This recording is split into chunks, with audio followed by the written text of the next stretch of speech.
BS ಯಡಿಯೂರಪ್ಪನವರು ಬರಲಿ, ಮಹಿಳೆಯರಿಂದ ಮಂಗಳಾರತಿ ಮಾಡಿಸ್ತೀನಿ, ಅನುದಾನ ಕೇಳಿದ್ರೆ ವಿಷ ಕುಡಿಯೋದಕ್ಕೂ ಕೂಡ ಕಾಸಿಲ್ಲ ಅಂತ ಹೇಳಿದ್ರು. ಯಡಿಯೂರಪ್ಪ ವಿರುದ್ಧ ಶಾಸಕ ಲಕ್ಷ್ಮಣ್ ಸವದಿ ಆಕ್ರೋಶ ವ್ಯಕ್ತಪಡಿಸಿದ್ದಾರೆ. ಪ್ರಚಾರಕ್ಕೆ ಅಣ್ಣಾ ಸಾಬ್ ಜೊಲ್ಲೆ ಪರ ಬಿಎಸ್ವೈ ಅಥಣಿಗೆ ಬರ್ತಾರೆ.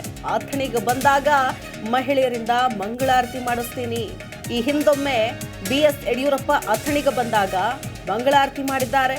ಅಥಣಿಯ ಕಾಂಗ್ರೆಸ್ ಕಾರ್ಯಕರ್ತರ ಸಮಾವೇಶದಲ್ಲಿ ಲಕ್ಷ್ಮಣ್ ಸವದಿ ಹೇಳಿಕೆಯನ್ನ ಕೊಟ್ಟಿದ್ದಾರೆ. ಈ ರೀತಿಯಾಗಿ ಬಿಎಸ್ ಯಡಿಯೂರಪ್ಪನವರು ಏನಾದರೂ ಇಲ್ಲಿಗೆ ಬಂದ್ರೆ ಮಹಿಳೆಯರಿಂದಾನೇ ಮಂಗಳಾರತಿ ಮಾಡಿಸ್ತೀನಿ. ಈ ಹಿಂದೆ ಅನುದಾನ ಕೇಳಿದ್ದಕ್ಕೆ ವಿಷ ಕುಡಿಯೋದಕ್ಕೂ ಹಣ ಇಲ್ಲ ಅಂತ ಹೇಳಿದ್ರು. ಯಡಿಯೂರಪ್ಪನವರ ವಿರುದ್ಧ ಶಾಸಕ ಲಕ್ಷ್ಮಣ್ ಸವದಿ ಆಕ್ರೋಶ ವ್ಯಕ್ತಪಡಿಸಿದ್ದಾರೆ. ನಮ್ಮ ತಾಲೂಕಿಗೆ ಇವತ್ತು 120 ಕೋಟಿ ರೂಪಾಯಿ. ಅವತ್ತು ಯಡಿಯೂರಪ್ಪನವರು ಮುಖ್ಯಮಂತ್ರಿ ಇದ್ದಾಗ ವೆಟರ್ನರಿ ಮೆಡಿಕಲ್ ಕಾಲೇಜಿಗೆ ದುಡ್ಡು ಕೇಳಕ್ಕೆ ಬಂದಾಗ ಇದೇ ಯಡಿಯೂರಪ್ಪನವರು ನನಗೆ ಹೇಳಿದ್ದು, ಲಕ್ಷ್ಮಣ್ ಸವದಿ ಅವರೇ ನನಗೆ ವಿಷ ತಗೊಳ್ಳಕ್ಕೆ ದುಡ್ಡೆಲ್ಲ ನಿಮಗೆ ದುಡ್ಡು ಕೊಡಿ ಅಂತ. ಯಾರು ಇದೇ ಯಡಿಯೂರಪ್ಪನವ್ರು ಬರ್ಲಿ ಎಲೆಕ್ಷನ್ ಈ ಪ್ರಚಾರ ಮಾಡ್ತಾರೆ. ಈಗ ಅಣ್ಣಾ ಸಾಬ್ ಜೊಲ್ಲೆ ಪರವಾಗಿ ನೀವು ಅತ್ತರಿಗೆ ಬರೋದಾರ ಹಿಂದೆ ಬಂದು ಮಂಗಳಾರತಿ ಮಾಡ್ಕೊಂಡು ಹೋಗಿದ್ದಾರೆ. ಈಗ ಬಂದ ಹೆಣ್ಮಕ್ಳ ಕಡೆ ಮಂಗಳಾರತಿ ಮಾಡಿ ಕಳಿಸುವಂತ ಕೆಲಸ ನಾನು ಯಾಕೆ ಮಾತನ್ನು ಹೇಳ್ತೇನೆ ಅಂದ್ರೆ ಜನರಿಗೆ ಹೇಳ್ಬೇಕು. ಯಾಕೆ ಇವತ್ತು ಸಿದ್ದರಾಮಯ್ಯ ಸರ್ಕಾರ ಅಧಿಕಾರಕ್ಕೆ ಬಂದ ಮೇಲೆ ನಮ್ಮ ತಾಲೂಕಿಗೆ ಏನ್ ಮಾಡಿದ್ದಾರೆ, ಇಡೀ ರಾಜ್ಯಕ್ಕೆ ಏನ್ ಮಾಡಿದ್ದಾರೆ, ಹೆಣ್ಮಕ್ಳಿಗೆ ಏನ್ ಮಾಡಿದಾರು, ಜನಪರವಾಗಿರ್ತಕ್ಕಂಥ ಕಾರ್ಯಕ್ರಮಗಳು ಏನು ಕೊಟ್ಟಿದ್ದಾರೆ ಅಂತಕ್ಕಂಥದ್ದನ್ನ ನಾವು ಮತದಾರರಿಗೆ ಮನವರಿಕೆ ಮಾಡಿದಾಗ ಮತದಾರರು ಬಿ ಇರ್ತಕ್ಕಂಥ ಕಾಂಗ್ರೆಸ್ ಹಾಕಬೇಕು ಮತ್ತು ಬಿಜೆಪಿಗೆ ಹಾಕಬೇಕು ಅಂತಕ್ಕಂಥ ಏನು ಇನ್ನೂ ತೀರ್ಮಾನ ಮಾಡದೇ ಇರ್ತಕ್ಕಂಥ ಬಿ ಕ್ಯಾಟಗರಿಯಲ್ಲಿ ಇರ್ತಾರಲ್ಲ ಅಂತವರಿಗೆ ಅಥಣಿಯಲ್ಲಿರ್ತಕ್ಕಂಥ ಅಥಣಿ ಮತಕ್ಷೇತ್ರದಲ್ಲಿರ್ತಕ್ಕಂಥ ಮತದಾರರಿಗೆ ಮನವರಿಕೆ ಮಾಡಿಕೊಡ್ಬೇಕು. ಇವತ್ತು 120 ಕೋಟಿ ರೂಪಾಯಿ. ಅವತ್ತು ಯಡಿಯೂರಪ್ಪನವರು ಮುಖ್ಯಮಂತ್ರಿ ಇದ್ದಾಗ ವೆಟರ್ನರಿ ಮೆಡಿಕಲ್ ಕಾಲೇಜಿಗೆ ದುಡ್ಡು ಕೇಳಕ್ಕೆ ಬಂದಾಗ ಇದೇ ಯಡಿಯೂರಪ್ಪನವರು ನನಗೆ ಹೇಳಿದ್ದು, ಲಕ್ಷ್ಮಣ್ ಸವದಿ ಅವರೇ ನನಗೆ ವಿಷ ತಗೊಳ್ಳಕ್ಕೆ ದುಡ್ಡೆಲ್ಲ ನಿಮಗೆ ದುಡ್ಡು ಕೊಡಿ ಅಂತ.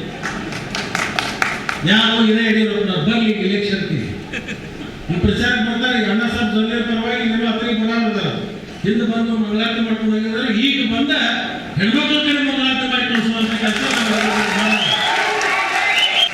ನಾನು ಯಾಕೆ ಮಾತನ್ನು ಹೇಳ್ತೇನೆ ಅಂದ್ರೆ ಜನರಿಗೆ ಹೇಳ್ಬೇಕು. ಯಾಕೆ ಇವತ್ತು ಸಿದ್ದರಾಮಯ್ಯ ಸರ್ಕಾರ ಅಧಿಕಾರಕ್ಕೆ ಬಂದ ಮೇಲೆ ನಮ್ಮ ತಾಲೂಕಿಗೆ ಏನ್ ಮಾಡಿದ್ದಾರೆ, ಇಡೀ ರಾಜ್ಯಕ್ಕೆ ಏನ್ ಮಾಡಿದ್ದಾರೆ, ಹೆಣ್ಮಕ್ಳಿಗೆ ಏನ್ ಮಾಡಿದಾರು, ಜನಪರವಾಗಿರ್ತಕ್ಕಂಥ ಕಾರ್ಯಕ್ರಮಗಳು ಏನು ಕೊಟ್ಟಿದ್ದಾರೆ ಅಂತಕ್ಕಂಥದ್ದನ್ನ ನಾವು ಮತದಾರರಿಗೆ ಮನವರಿಕೆ ಮಾಡಿದಾಗ ಮತದಾರರು ಬಿ ಇರ್ತಕ್ಕಂಥ ಕಾಂಗ್ರೆಸ್ ಹಾಕಬೇಕು ಮತ್ತು ಬಿಜೆಪಿಗೆ ಹಾಕಬೇಕು ಅಂತಕ್ಕಂಥ ಏನು ಇನ್ನೂ ತೀರ್ಮಾನ ಮಾಡದೇ ಇರ್ತಕ್ಕಂಥ ಬಿ ಕ್ಯಾಟಗರಿಯಲ್ಲಿ ಇರ್ತಾರಲ್ಲ ಅಂತವರಿಗೆ ಅಥಣಿಯಲ್ಲಿರ್ತಕ್ಕಂಥ ಅಥಣಿ ಮತಕ್ಷೇತ್ರದಲ್ಲಿರ್ತಕ್ಕಂಥ ಮತದಾರರಿಗೆ ಮನವರಿಕೆ ಮಾಡಿಕೊಡ್ಬೇಕು. ಇವತ್ತು 120 ಕೋಟಿ ರೂಪಾಯಿ. ಅವತ್ತು ಯಡಿಯೂರಪ್ಪನವರು ಮುಖ್ಯಮಂತ್ರಿ ಇದ್ದಾಗ ವೆಟರ್ನರಿ ಮೆಡಿಕಲ್ ಕಾಲೇಜಿಗೆ ದುಡ್ಡು ಕೇಳಕ್ಕೆ ಬಂದಾಗ ಇದೇ ಯಡಿಯೂರಪ್ಪನವರು ನನಗೆ ಹೇಳಿದ್ದು, ಲಕ್ಷ್ಮಣ್ ಸವದಿ ಅವರೇ ನನಗೆ ವಿಷ ತಗೊಳ್ಳಕ್ಕೆ ದುಡ್ಡೆಲ್ಲ ನಿಮಗೆ ದುಡ್ಡು ಕೊಡಿ ಅಂತ. ಯಾರು ಇದೇ ಜಿ ಕನ್ನಡ ನ್ಯೂಸ್ ಈಗ ನಿಮ್ಮ ಮನೆಯಲ್ಲೇ ನೋಡಿ. ಎಲ್ಲ ಕೇಬಲ್ಗಳಲ್ಲಿ ಈಗ ಲಭ್ಯ.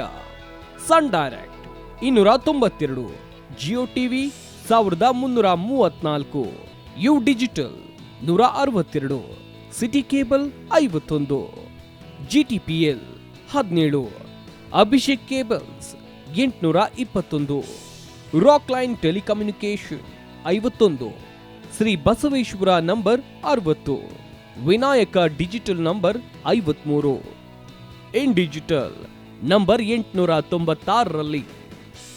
ನಿಮ್ಮಿಸ್ತದ ಜಿ ಕನ್ನಡ ನ್ಯೂಸ್ ನೋಡಿ ಆನಂದಿಸಿ.